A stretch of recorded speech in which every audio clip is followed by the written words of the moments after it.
can't keep a good dog down.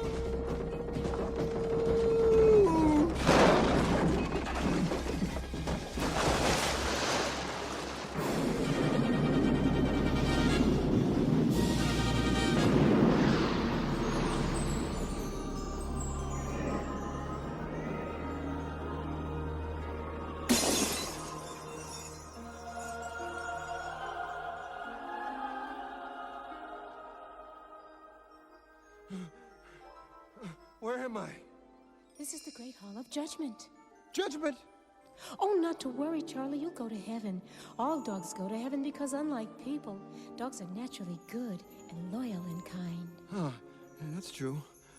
Welcome to doing whatever you wish. Ah, this is really a lovely place you got here. Eating whenever you please. Follow me. To a constant temperate climate.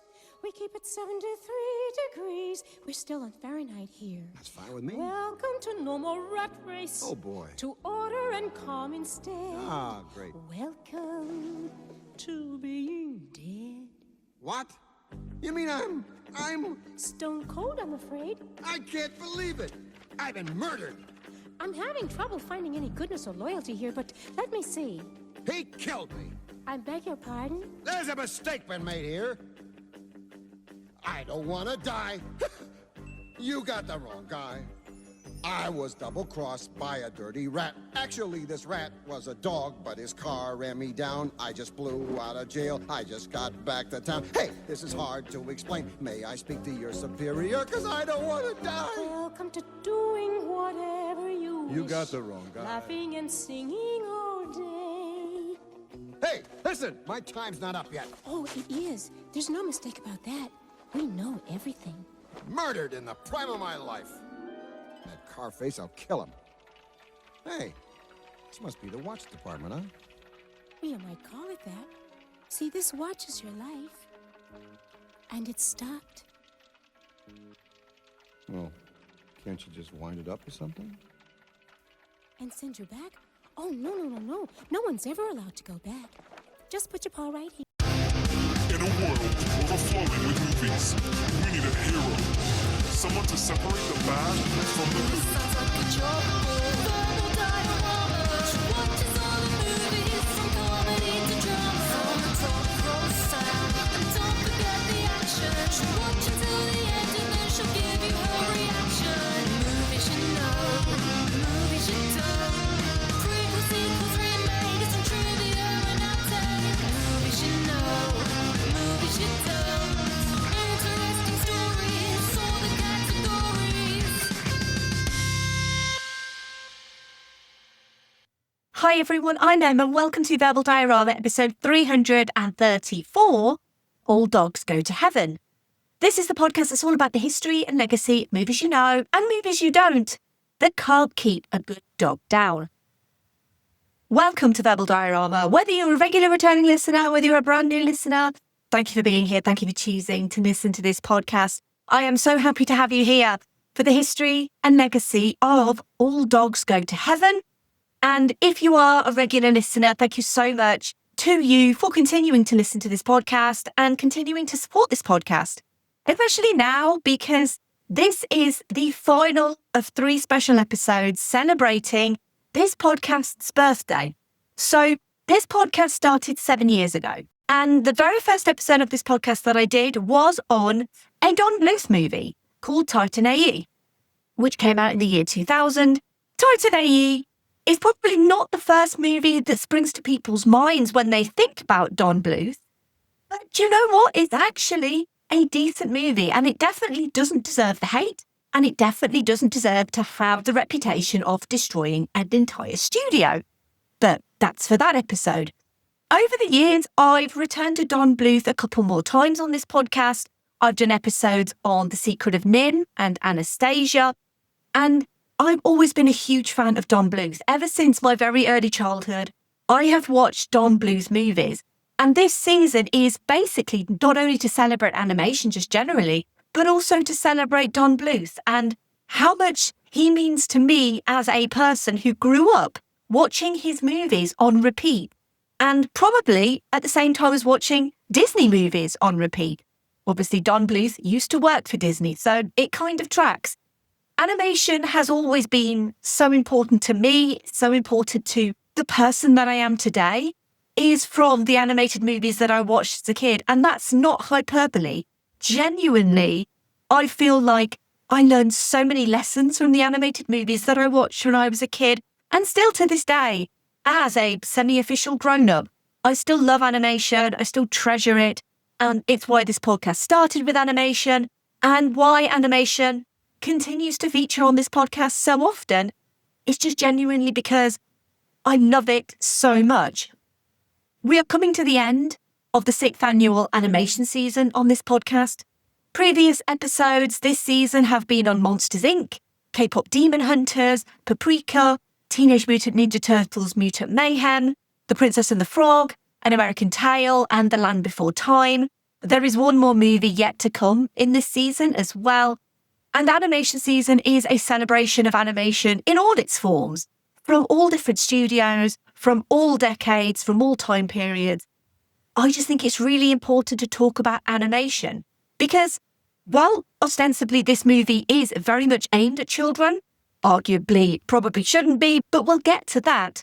Animation is not just for children, and it's also not a genre either. It is the perfect art form. It is capable of depicting anything and anyone. It has none of the limitations of live action cinema, which still kind of irks me that there are so many studios, especially Disney, who are now taking these treasured animated classics and turning them into live action, not because of the art form, but because they just want to make a little bit of extra money from the IP. And I understand it from a business point of view. However, the movies that they create are never going to be as great as the original animated movies. It's just not possible. There is not one movie that exists that is better than the animated movie that came before it. There are some great ones out there, definitely some great ones. And there are some great ones that I do actually want to talk about on this podcast in the near future when we do talk about live action remakes, because it is something I have avoided on this podcast, but I do think there are some wonderful examples of live action remakes. But let's not discount the animated classics that came before. And that's why this season is so important. And that's why I do this season every January and February, and I have done since the very start of this podcast. And I will continue to do it until this podcast ends, whenever that happens. And the reason why I'm doing Don Bluth is kind of obvious.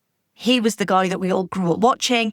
He gave us joy, he gave us pain, he gave us fear. But mostly, for this movie in particular, everyone loves dogs.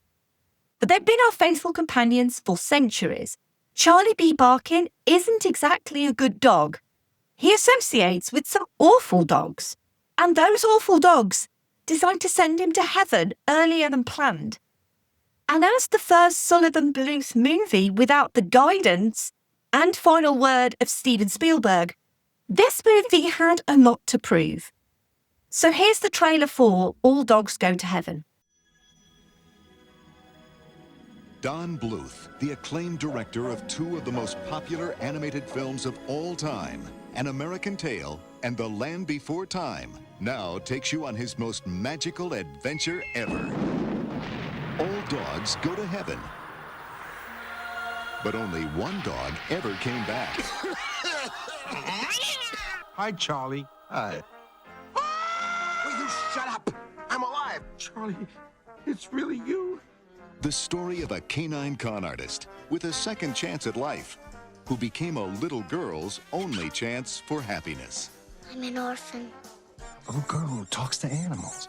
Could you please tell me which one of you is going to win today's race?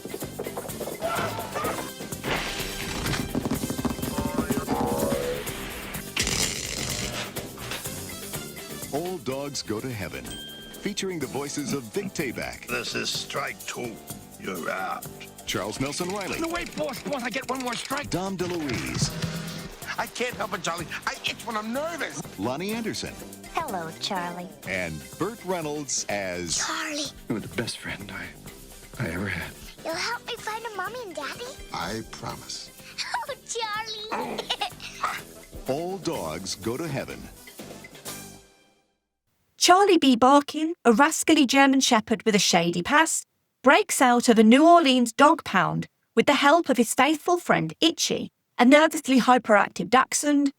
He then makes tracks to reunite with his gambling casino partner, Carface Carruthers, a shifty pit bull who has planned a dastardly and potentially deadly double cross. Suddenly, Charlie finds himself at the pearly gates, face to face with Annabelle, the heavenly whippet. Charlie weasels his way back to Earth and reunites with Itchy. He plots his revenge against Carface, and along the way, acquires help from a little girl named Anne-Marie who can talk to animals. After a series of fiendish schemes, close scrapes, and unexpected adventures, both Charlie and Anne-Marie find their lives are at stake. Only one of them can be saved, and the outcome is in Charlie's paws. Let's run through the cast. We have Burt Reynolds as Charlie B. Barkin, Dom DeLuise as Itchy Itchyfoot, Judith Barsi as Anne-Marie, Vic Tayback as Carface Carruthers, Charles Nelson Riley as Killer, Lonnie Anderson as Flo, Melba Moore as Annabelle, and Ken Page as King Gator. All Dogs Go to Heaven has a screenplay by David N. Weiss and story by Don Bluth, Ken Cromar, Gary Goldman, Larry Lecker, Linda Miller, Monica Parker, John Pomeroy, Guy Schulman, David J. Steinberg, and David N. Weiss, and was directed by Don Bluth. So, who is Don Bluth? Well, he worked at Walt Disney between 1955 to 1957. He worked uncredited as an assistant animator on Sleeping Beauty and worked uncredited as an assistant animator on The Sword in the Stone in 1963, before joining Filmation in 1967 and then returning to Disney full-time in 1971, where he worked on character animation on Robin Hood, the titles animation for Escape to Witch Mountain, and as an animator on The Many Adventures of Winnie the Pooh. He became the directing animator for The Rescuers and Pete's Dragon, and drew a few uncredited scenes for The Fox and the Hound, before creative tensions reached a breaking point during production of The Fox and the Hound, with arguments between younger animators and older animators over the creative direction, serving as the final straw. On the 13th of September 1979, his 42nd birthday, Don Bluth resigned from Disney, but he didn't leave alone. The departure of animators Don Bluth, Gary Goldman, and John Pomeroy, along with a further 4 animators and 4 assistant animators, represented about 17% of the studio's animation staff. The loss was so significant to Disney that it delayed the release of The Fox and the Hound by 6 months. Bluth left Disney and started Don Bluth Productions, and he was passionate about reviving the classical animation style Disney had used on its Golden Age classics, and the cost-cutting measures of the 60s and 70s left Bluth feeling concerned for Disney's future. He felt they could no longer be creative, that there was too much bureaucracy, that artistic value was reduced, and with no scope to grow, they had no choice but to leave and set up on their own.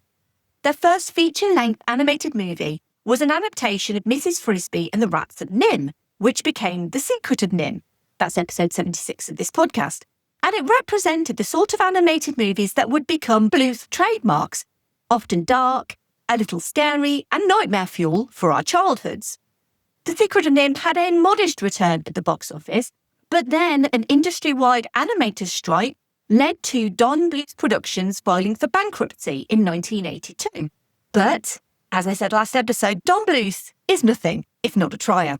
And this was when a collaboration with Steven Spielberg and Amblin Entertainment led to 2 of Bluth's most endearing and popular movies, especially where sales of Kleenex are concerned. An American Tale and The Land Before Time are the previous episodes of this podcast, but both were projects that frustrated Bluth because of his lack of creative control.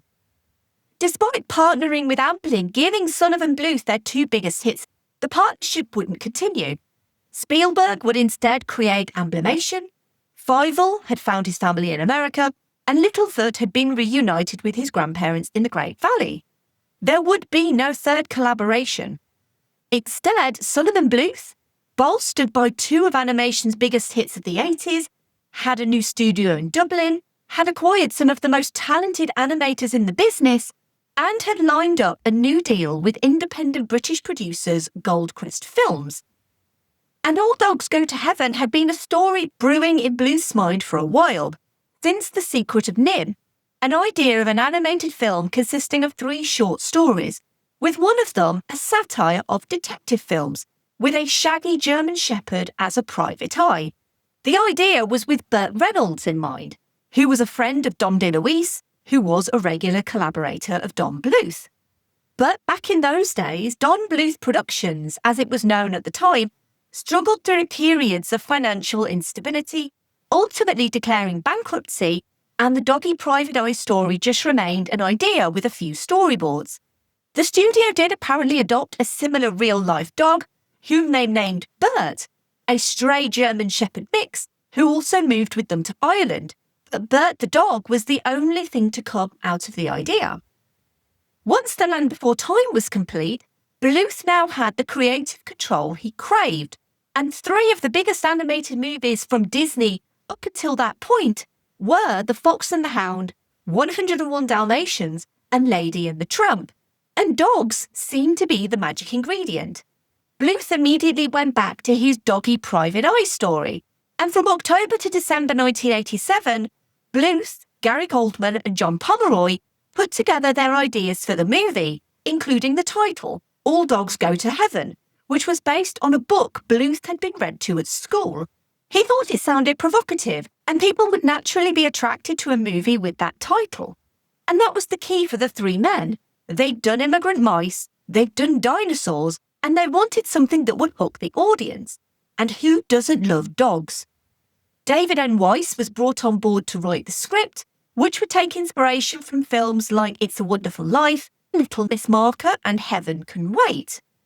And from when we're little, we're told about heaven or places similar, and that good, kind people end up there. So while there would be an implicit reference to death, Bluth was adamant that All Dogs Go to Heaven was the title to be kept, and even a suggested alternative, Charlie the Heavenly Dog, was denied. When the title of the movie was announced to the press, it wasn't taken particularly seriously, but Bluth played up the idea it was a fairy tale.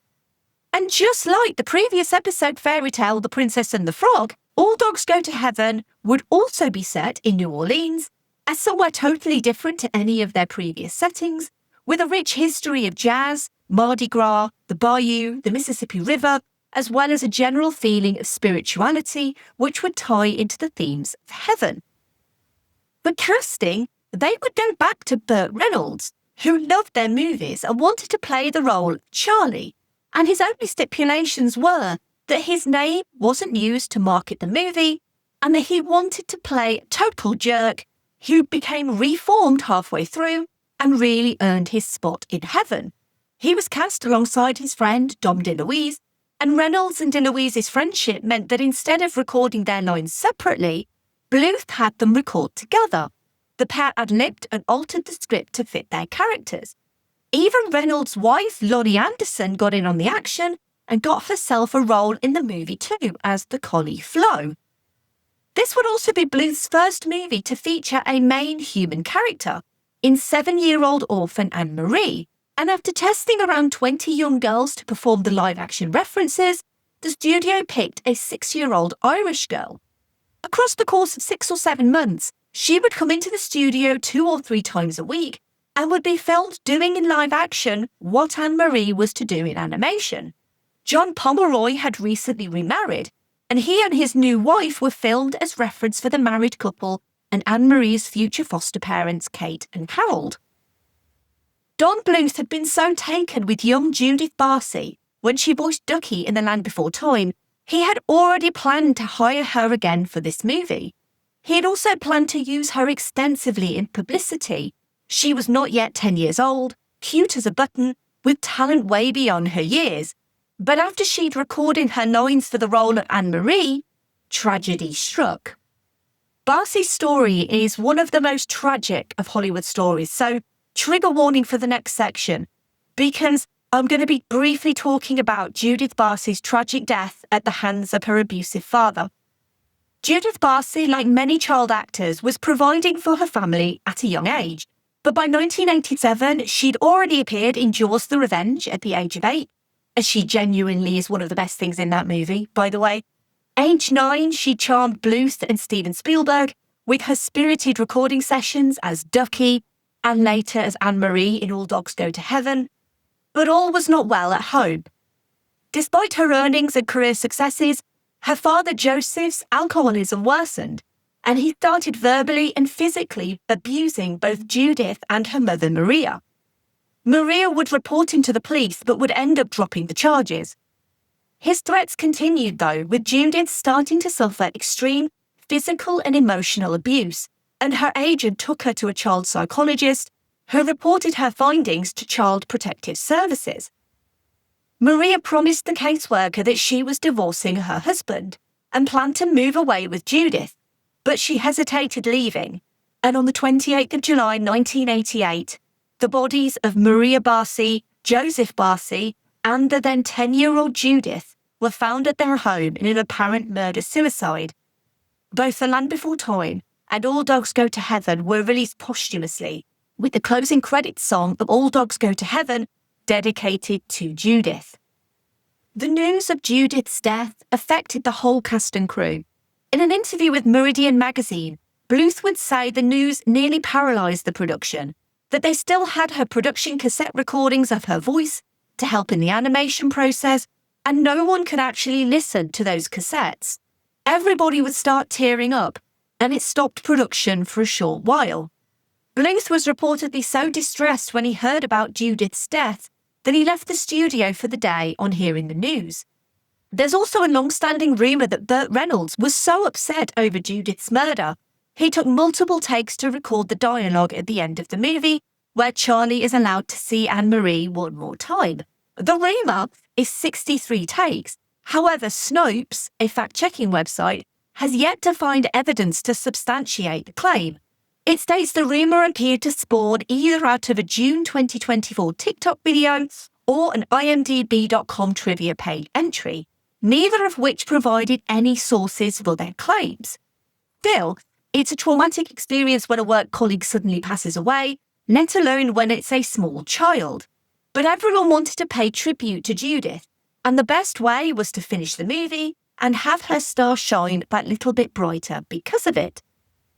The Irish crew, free from the burden of pleasing Steven Spielberg, felt more free on this movie, and the production moved quickly.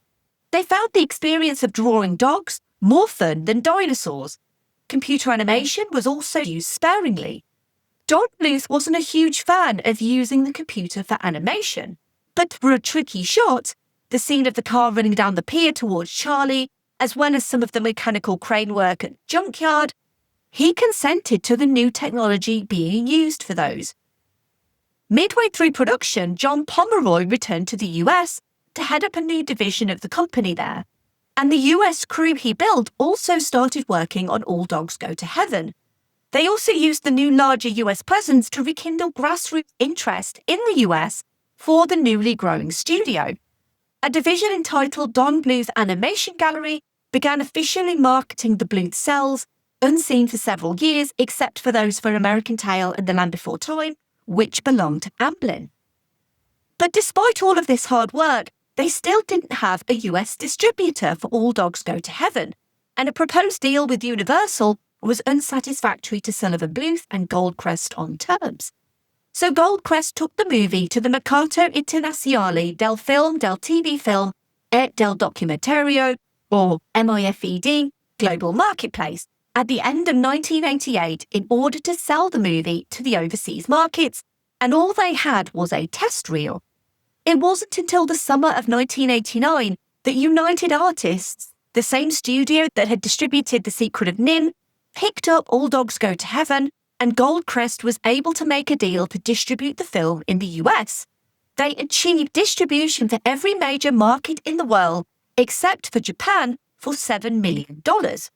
The United Artists deal was unusual, though, in that they would not handle the publicity, and Goldcrest would cover that with promotional tie-ins and merchandise worth $20 to $30 million. United Artists would pick up the film print and advertising costs at around $10 million. Because of the split, United Artists would receive 1/3 of the usual distribution fee, and if the film grossed over $35 million at the box office, United Artists agreed to pay Goldcrest a minimum of $8 million from the home video sales.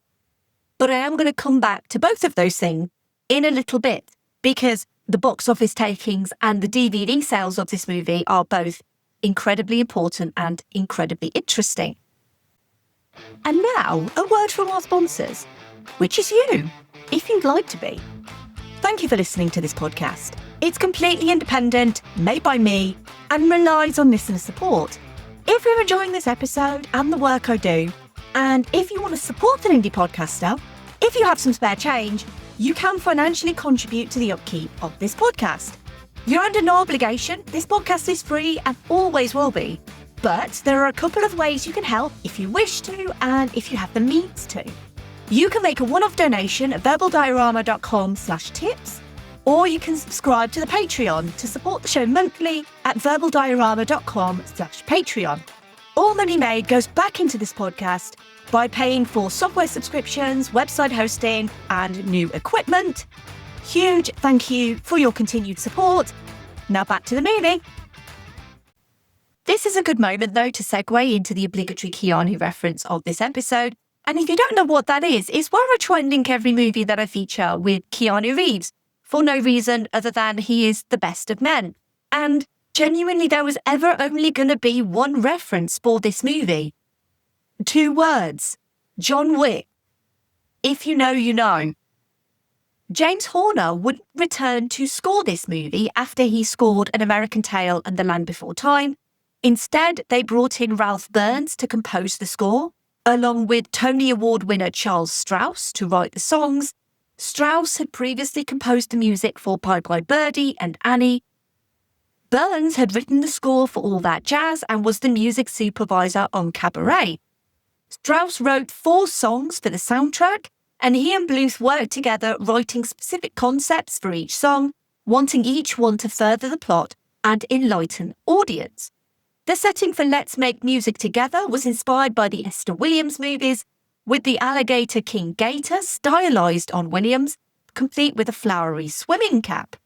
2 of the songs were written by T.J. Kunster, brother of co-director Dan Kunster. All Dogs Go to Heaven had a special display presentation at the 1989 San Diego Comic-Con, and test screenings were held as the movie neared completion. But there was a problem. The feedback from the test screenings was that the film was too intense for young children, and things got worse when the MPAA gave it a PG rating. The movie was cut down to ensure a G rating in the US. The majority of cuts involved 2 scenes. The first was the scene where Charlie is killed by the car, which originally showed a more graphic depiction of the car hitting Charlie. Charlie's body is seen flying off the pier and into the river. The other cuts came from the nightmare where Charlie envisions hell. Originally, the giant demon spoke to Charlie, attempting to reach out for him. It also appeared for much longer and more threateningly on the screen. Minor cuts were made to the type of weapon Carface and Killer used against Charlie and Anne-Marie. Originally, the pair attacked them with a Tommy gun. However, mid-production, there was an attack at a California school by a man using automatic weapons, and several children had been killed. So to keep it from looking like a similar scene, the Tommy gun was changed to an atomic gun to make it seem a bit more fantasy sounding. Allegedly, Don Bluth owned a private 35mm print with the cut scenes included and planned to release a director's cut, but the print was stolen from Bluth's locked storage room. So there are diminishing hopes of this version ever being released on home media because the print has never been recovered. Once the cuts were done on the movie, they were happy, ready to set All Dogs Go to Heaven into the doggy park. And just like with The Land Before Time, Disney were prepped and ready to take on Son of and Bluth at the US box office. Last time, it had been Oliver and Company. This time around, All Dogs Go to Heaven was set to battle The Little Mermaid. And we all know where this is going, so let's just rip off the plaster, or Band-Aid. On the 17th of November 1989, All Dogs Go to Heaven was released. It was a busy week. It was the same week as The Little Mermaid, but also the same week as Back to the Future Part 2, Harlem Nights and Steel Magnolias. Harlem Nights actually took the top spot in that first week, with Back to the Future Part 2 in second. Look Who's Talking was in third, Steel Magnolias was fourth, The Little Mermaid fifth, and All Dogs Go to Heaven sixth. But while The Little Mermaid grew 14% in its second week, All Dogs Go to Heaven didn't. It dropped 7.2% in its second week. By its third week, All Dogs Go to Heaven had dropped to 7th place with a 52.5% drop, and by its fourth week, it was 10th in the US box office.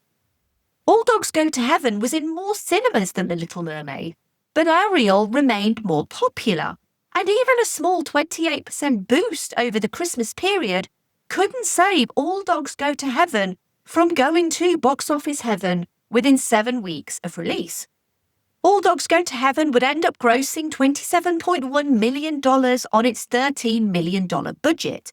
Not a huge financial disappointment according to the books, but a disappointment for Sullivan Bluth.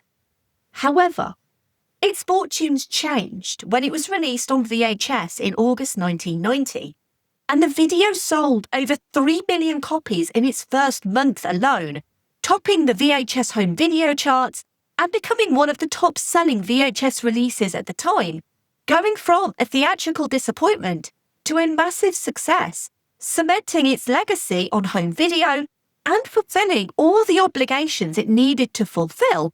It was re-released on VHS several times, as well as on SVHS, 8mm video, Laserdisc, and later on DVD and Blu-ray. But because All Dogs Go to Heaven came out at the same time as The Little Mermaid, critics immediately and rather unfairly compared them. They criticised the disjointed narrative, the quality of the animation, and the songs by Charles Strouse and T.J. Kunster. The film received a thumbs down from Gene Siskel and a thumbs up from Roger Ebert on the 1989 episode of At the Movies. While Siskel found it to be surprisingly weak, given director Don Bluth's previous work, largely due to its confusing story and needlessly violent scenes, Ebert was a huge fan of the film's rubbery and kind of flexible animation, stating that it was a good film despite not being an animated classic. The film's depictions of hell, death, murder, gambling, violence, kidnapping, and generally dark themes were also heavily criticised for a family animated film. But the success of All Dogs Go to Heaven, particularly its performance on home video, prompted a sequel, All Dogs Go to Heaven 2, in 1996, with Burt Reynolds replaced as the voice of Charlie by Charlie Sheen. Don Bluth has historically not been involved in the sequels of any of his movies, and Don Bluth would have no involvement in this sequel either. There was also a television series called All Dogs Go to Heaven the series, which ran from 1996 to 1998, where Steven Weber voiced Charlie, a role he reprised in An All Dogs Christmas Carol in 1998, a Christmas television film based on Charles Dickens' A Christmas Carol. You'll be pleased to know, though, that Dom DeLuise played Itchy throughout the entire franchise. For the 7th birthday of this podcast, I've done episodes on An American Tail and The Land Before Time, and now All Dogs Go to Heaven. And if you need to know which one of those movies made me cry the most, it's this one. And there's a really simple explanation for that. Because while I've not recently had dogs, I had a dog when I was a child, but not during my adult life have I had a dog. I have had cats. And the reason why this movie affects me so much is because I still lived with the pain of losing one of my cats. And so this one just hits me deep in the feels so much more, because I would give anything to see Jess again. She died in 2022, and if you listen to the end of any episode of this podcast, you will hear Jess, because Jess is the noise at the end of every podcast. Jess is so important to the very foundation of this podcast, a bit like animation, really. And when Charlie and Anne-Marie get to reunite one last time, I can't help but be seriously affected by that. And I ugly cry hard at this movie because that is the one thing that I would want. But then I also believe that all cats go to heaven. If I'm being honest, all three of these movies elicit the same kind of response. And it's something that's not unique to Don Bluth, but it is something he's become synonymous with. I've not seen the next movie Sullivan Bluth made with Goldcrest, which is Rockadoodle. But I do know the box office failure would lead to the newly named Don Bluth Productions filing for bankruptcy in 1992, a situation Bluth had become all too familiar with. But they still had movies in development and production, and after finding investment and being bought out by Merlin Films and Media Assets, those films were completed and released. Thumbelina was seen to have the biggest potential to be a hit, so that was released first in 1994 and flopped at the box office. A Troll in Central Park also came out in 1994. That was a box office bomb. And The Pebble and the Penguin was the final nail in the coffin in 1995 because Don Bluth and Gary Goldman directed that movie and asked to have their names removed from the finished film because they were so unhappy with it. But all stories end up somewhere, and it would lead to Don Bluth ending up at Fox Animation Studios for their first film, Anastasia, which would end up becoming Don Bluth's biggest ever hit. And that's a story I talk about in episode 138 of this podcast, so I would recommend going back and listening to that one. As for All Dogs Go to Heaven, it's definitely leaning more towards grown-up themes. I don't think any animated movie I've ever seen features quite so much drinking and gambling. And while you can understand Bluth's annoyance at leaving Disney because he felt the studio was losing its way, only to go out on his own and end up having to answer to other people, that this could easily just be the movie he decided to go all out on. That this was his rebellious phase, and he was relying on a lot of audience grace from An American Tail and The Land Before Time. And honestly, this one does feel so different. The 10 credited story writers probably didn't help matters either. It does feel muddled and inconsistent and oftentimes inappropriate, but also incredibly memorable in so many ways. As a finger to the establishment that forced him to cutesy his previous works, this movie does work, and it does somehow preserve the illusion that it's a movie for children, despite it kinda not being, and also despite its inherent weirdness. But it's hard not to watch this movie and think of the heartbreaking death of Judith Barsi. At least Anne-Marie got her happily ever after. Just keep breaking my heart, Don. So the question is, do all dogs actually go to heaven? They sure do. Except Carface. He's a very bad dog. You can never come back from that kind of life. And I just want to end and say, goodbyes aren't forever. Then goodbye, Charlie. And goodbye, Don Bluth. For now. We love you. And thank you. And thank you for listening. As always, I would love to hear your thoughts on All Dogs Go to Heaven. And thank you for your continued support of this podcast. Genuine, heartfelt, wonderful thanks for listening to this podcast, whether it's your first episode or your 334th episode. Thank you for being here for the 7th birthday of this podcast. I'm so grateful to you for listening to me talk about these movies, and I hope you will join me next week for the final episode of animation season. If you want to show your support in multiple different ways, you could leave a rating or review wherever you found this podcast. You could tell your friends and family about this podcast, or you can find me and follow me on social media, and you can share the podcast that way. I am at Verbal Diorama. You can share posts, like posts, comment on posts. It all helps really to get the word out there and to hopefully get other people to know this podcast and know what I've been doing. I genuinely love doing this podcast, and anything you could do to help would be so appreciated. A huge thank you to the amazing patrons of this podcast.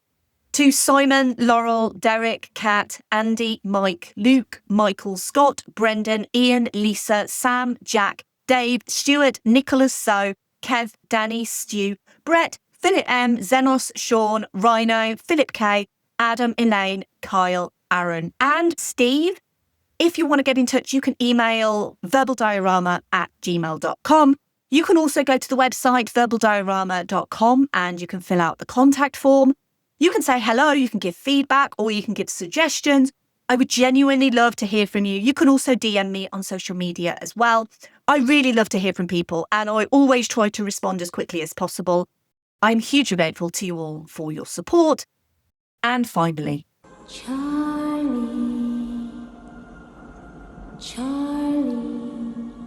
you can come home now. You said I'd... Charlie, you gave your life for her. Come home. But what about Anne Marie? Say goodbye, Charlie.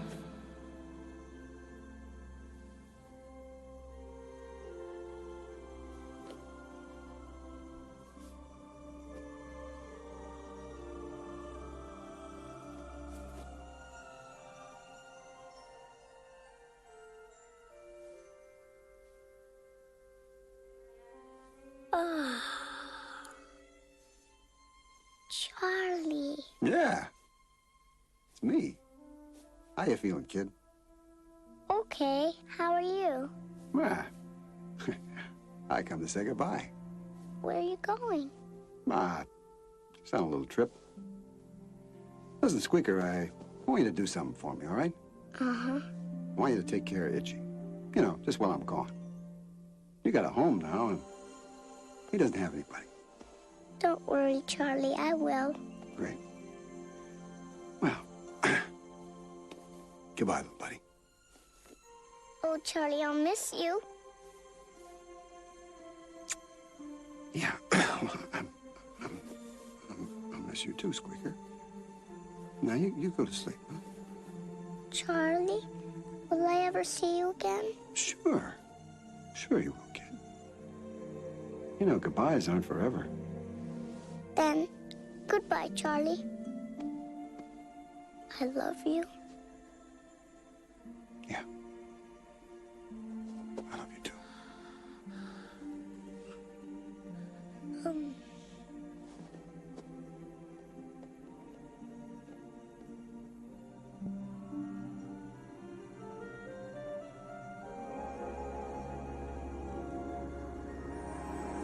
Charlie, come home.